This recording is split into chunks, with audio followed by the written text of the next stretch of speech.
Nasa Carriedo, Quiapo ako ngayon at nakita ko nga ito nagbebenta ng pastil. Negosyante siya sa umaga at rapper sa gabi. Siya ay si Haring Manggi. Kahit sikat na, nagne-negosyo pa rin. Talaga nga naman napakasipag. Pang-apat na araw pa lang niya dito at dinudumog na siya ng mga tao. Sa isang araw, meron siyang 300 pieces ng pastil at baka madagdagan pa yan dahil laging sold out ang tinda niya. Haring pastil po, chicken, galing Cavite po.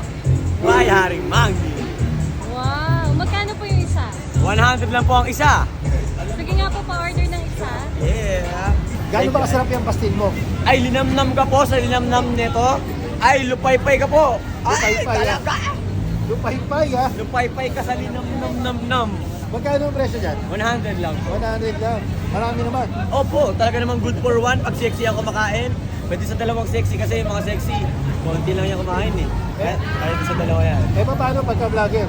Hindi, pare-pares po lahat yan. Pare-parehas ha. Pantay-pantay Walang po lahat yan. lamang-lamang ha. Wala pong gano'n. Porket naka-video, hindi mas marami. Ay, walang gano'n. Pangit yung gano'n. Pangit yung gano'n, di ba? Pinakatunay na manggi po to. Ayan, oh. Pinakatunay na manggi, kaya tunay lang po. Wala po Tunay tayong lang. peke Totoo na. lang tayo, no? Yes. Oo lang. Anong oras po kayo nag-open? Kadalasan po before lunch, pero mas binibilig ko na po mas agahan. Tapos hanggang anong oras po kayo dito? Pag nauubos po agad, gano'n. Umuwi na po ako kapag nauubos na po. Sa bless po ni God, maaga po nauubos. Kuya, balita ako, pinsan mo daw si Floyd. Yes, that's my insan. Insan ko na, kumpare ko pa. So, hindi lang po basta ang pagkain to. Kasi po, pinagdadasal ko po yung pagkain at galing mo po ng Cavite to.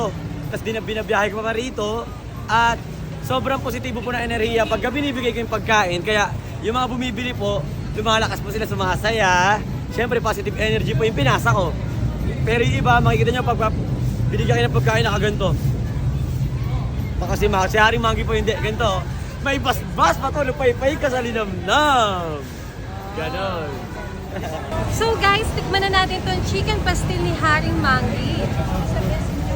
100 pesos lang ang isa neto. Grabe oh. Galing pa daw siya ng Cavite.